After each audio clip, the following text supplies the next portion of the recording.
12 पूर्णिमा करो मना नहीं है। क्यों करा जाता है पूर्णिमा का व्रत? पूर्णिमा का व्रत करने का कारण क्या है बताइए?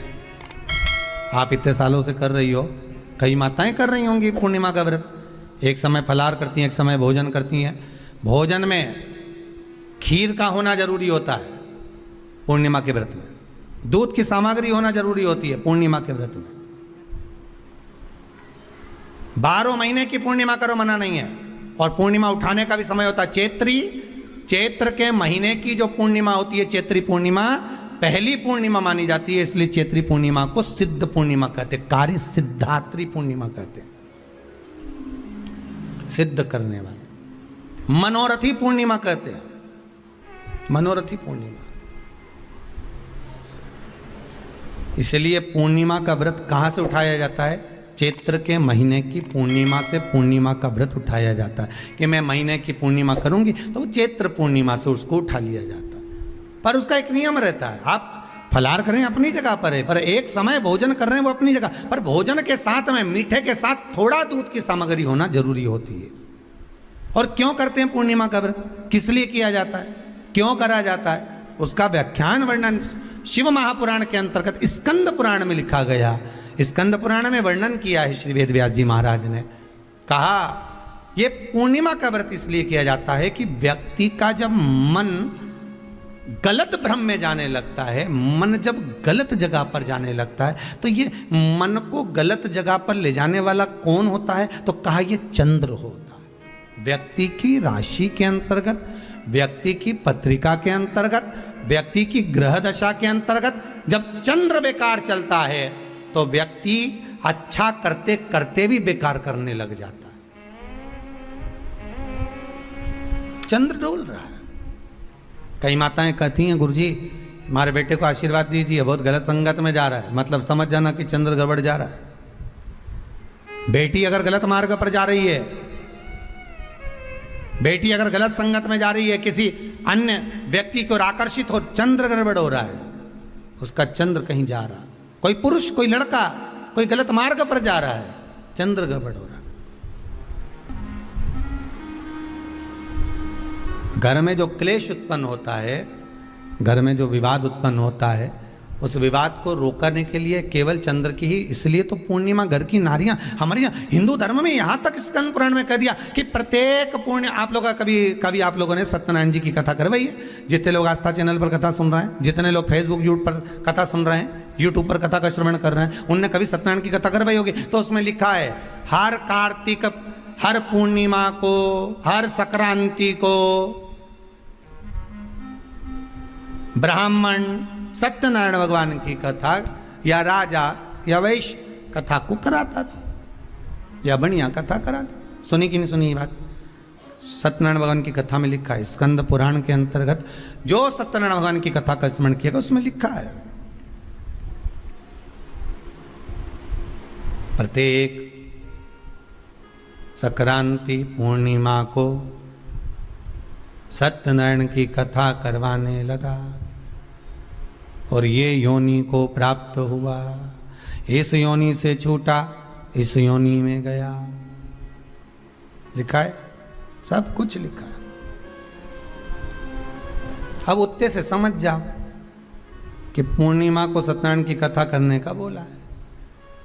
तो पूर्णिमा को सत्यनारायण की कथा का क्यों बोला? वैसे तो रोज कराओ सत्यनारायण जी की कथा, प्रतिदिन कराओ, मना नहीं है। आप क्या कोई विशेष फंक्शन है आप सत्यनारायण जी की कथा करवा, पर पूर्णिमा संक्रांति को और संक्रांति को पूर्णिमा को सत्यनारायण की कथा का स्मरण क्यों करवाया गया? क्योंकि पूर्णिमा के दिन अगर ये भगवान का व्रत रख लेगी, पूर्णिमा के दिन अगर ये खीर का प्रसाद बना लेगी, थोड़ा सा दूध की कोई सामग्री बना लेगी और भगवान को भोग लगा देगी, भले सत्यनारायण भगवान के भाव से बनाए, भले सत्यनारायण जी के निमित्तार्थ बना, पर अगर इसने सत्यनारायण भगवान के निमित्त से बना, पर पूर्णिमा के दिन अगर ये व्रत रखेगी, उपवास रखेगी या कोई सामग्री बनाकर भगवान की पूजन कर लेगी, तो इसके घर में जो अशांति है वो शांति में बदल जाएगी। इसलिए कई घरों में आज भी सत्यनारायण भगवान की पूजन हर पूर्णिमा को करती है। माता किताब लेके बैठ जाती है, तुरंत उन्हें ऑफिस जाना, कहीं काम पे जाना, और तुरंत उसने जल्दी कलश रखा, कलश नहीं भी रखे तो भगवान की पूजन कर को रखे ब्राह्मण देवता को बुला लेगी, ब्राह्मण नहीं आएंगे तो खुद कर लेगी, पर करती जरूर है। इतना सा आटा सेक लेगी, पंजेरी बनाई, सीरा बनाई, मिठाई रख दो, कुछ भी करेगी पर सत्यनारायण की कथा कर ले। उसका मन लग गया उसमें, मतलब पूर्णिमा को करना है। उसको करने से क्या होता है? शांति रहती है, शीतलता रहती है। जिसके घर में हर महीने की पूर्णिमा को खीर बनती हो, ध्यान दीजिएगा, बहुत सुंदर संवाद चल रहा है, बहुत ध्यान देने वाली बात है। प्रत्येक महीने की पूर्णिमा को जिसके घर में दूध की सामग्री बनती हो, दूध की सामग्री तैयार होती हो, खीर प्रसाद तैयार होता हो, उसके घर में कभी क्लेश नहीं हो सकता। चाहे सास बहू एक दूसरे के सामने वो कहे ना, वो सांप और नेवले की लड़ाई क्यों ना, फिर भी शांति हो जाती है। पर प्रत्येक महीने की पूर्णिमा होना चाहिए। ये नहीं कि तुमने एक महीने की पूर्णिमा पे बना लिया और दूसरे महीने की पूर्णिमा को गायब कर दिया। फिर किसी ने कह दिया आज चूरमा तो बन रहा है, दाल बाटी तो बन रही है चूरमे के साथ में, लड्डू बन रहे हैं, तो काय को खीर बना रही हो? तो तुमने अब वो खीर प्रसाद।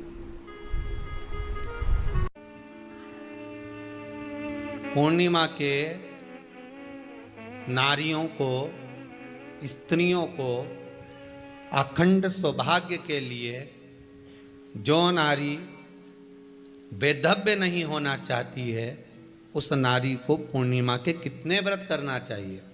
जिस नारी के यहाँ संतान नहीं हो, औलाद नहीं हो, उसको पूर्णिमा के कितने व्रत करना चाहिए?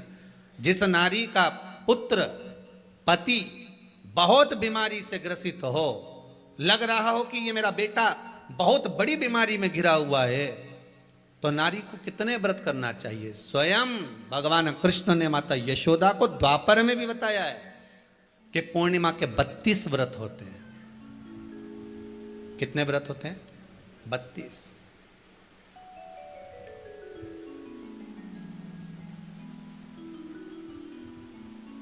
स्वयं भगवान कृष्ण यशोदा रानी को, माता यशोदा जी को भी बता रहे हैं 32 व्रत। अब आपको किसी ने बता दिया होगा कि 8 कर लो, 7 कर लो, 6 कर लो, 12 कर लो, इसलिए आपने बोला कि 12 कर लीजिए, 32 कर लीजिए। अरे यहाँ तो द्वापर की कथा भी कहती है। यशोदा जी ने एक बार भगवान कृष्ण को रोक कर कह दिया, ए कन्हैया रुको। कन्हैया बोले बोलो माँ क्या बात है? कन्हैया जरा रुकिए, इधर आओ जरा।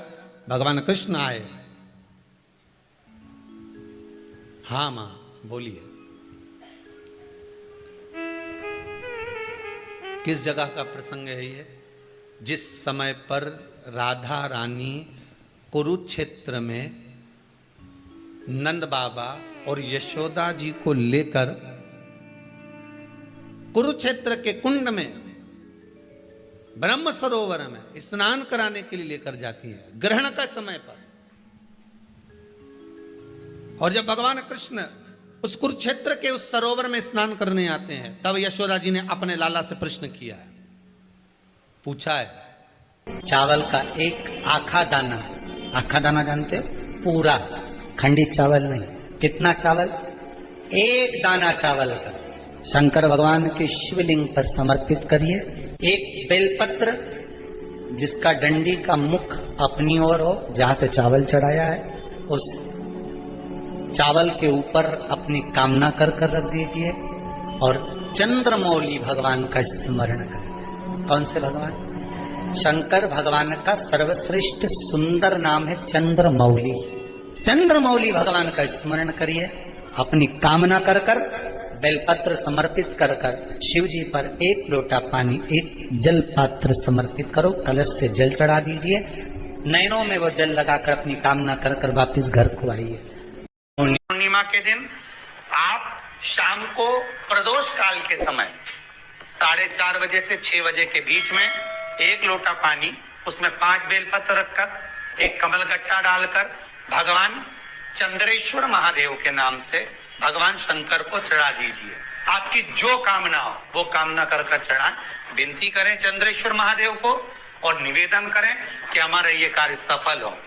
केवल पूर्णिमा के दिन चढ़ाइए। कार्तिक पूर्णिमा तक क्या फल मिलता है हमको? और पूर्णिमा जो सावन के महीने में 5 दीप भगवान के सामने प्रज्वलित कर कर अपने दरवाजे के पास में बाहर की ओर रख देता है, उसके घर में कभी रोग बीमारी और लक्ष्मी की कोई कमती नहीं होती, उसका जीवन सार्थक हो जाता है। महीने की पूर्णिमा को जिसके घर में दूध की सामग्री बनती हो, दूध की सामग्री तैयार होती हो, खीर प्रसाद तैयार होता हो, उसके घर में कभी क्लेश नहीं हो सकता, चाहे सास बहू एक दूसरे के सामने। ध्यान दीजिएगा, कुंदकेश्वर का नाम दो जगह काम करता है, एक औषधि के लिए, एक क्रोध के लिए। घर में ऐसा लग रहा है कि परिवार टूट रहा है, माता और बच्चों की नहीं बन रही, सास बहू की नहीं बन रही, भाई भाई की नहीं बन रही, कुटुंब कबीले में नहीं बन रही, उसकी जगह पर भी कुंदकेश्वर का जल काम आता है। पर कुंदकेश्वर का जल वहां पर कैसे काम आता है? पीपल के पत्ते को जो वृक्ष से झड़ा हुआ हो, उस पीपल के पत्ते को पीपल के ही वृक्ष के नीचे रखकर कुंदकेश्वर महादेव के नाम से पीपल के पत्ते की जो नोक होती है, पीपल के पत्ते का जो अग्रभाग होता है, आगे का जो नोक होता है, उसको पीपल की वृक्ष की ओर होना चाहिए, डंडी का मुख तुम्हारी ओर होना चाहिए पीपल के पत्ते के। और कुंदकेश्वर महादेव के नाम से भगवान शंकर को जब हम समर्पित करते हैं, घर का नाम और गोत्र का स्मरण कर कर, तो उस परिवार में फिर विवाद समाप्त हो जाता है, आपस में प्रेम बढ़ना प्रारंभ। ये जलाधारी, ये जलाधारी का भाग, द्विजेश्वर महादेव का नाम लेकर जो जल चढ़ाया जाता है वो यहाँ से चालू होता है, जहाँ से पानी बहकर नीचे जाता है ना, जहाँ से पानी बहकर नीचे जाता है, तो यहाँ से जल चढ़ाना प्रारंभ होता है द्विजेश्वर महादेव का। द्विजेश्वर महादेव का जल यहाँ से चढ़ाते चढ़ाते चारों तरफ घुमाते हुए वापिस जलाधारी पर आता है, जहां से जल अपन बह रहा है उधर, फिर वापिस आता है और सामने जहां तुम खड़े हो, चाहे इधर खड़े हो, चाहे इधर खड़े हो, चाहे इधर खड़े हो, वो जल वापिस आकर फिर इसी तरह से धार पड़ती पड़ती शंकर के शिवलिंग पर जाती है और द्विजेश्वर महादेव से प्रार्थना करी जाती है, तो कैसी भी दुख की घड़ी हो, वो दुख की घड़ी टल ही जाती है। वो